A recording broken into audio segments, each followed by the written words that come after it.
স্থাপনাটির ধার উন্মোচন করা হয়। স্বাধীনতার সময় পাম্প হাউস হিসাবে পরিচিত মিরপুর 10-এর এই এলাকাটি বধ্যভূমি হিসাবে বেছে নিয়েছিল পাকিস্তানি বাহিনী ও দোসররা।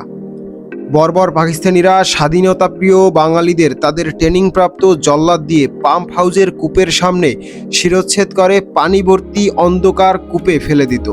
ধারণা করা হয় এই বধ্যভূমির বড় বড় সেফটি ট্যাঙ্ক ও আশেপাশের অন্যান্য জায়গায় প্রায় 20 থেকে 25,000 বাঙালির লাশ গুম করা হয়েছিল। 1973 সালে এই স্থান প্রথম দফায় খননের পর প্রায় 3 ট্রাক হাড়গোড় জাতীয় জাদুঘরে নেওয়া হয়েছিল।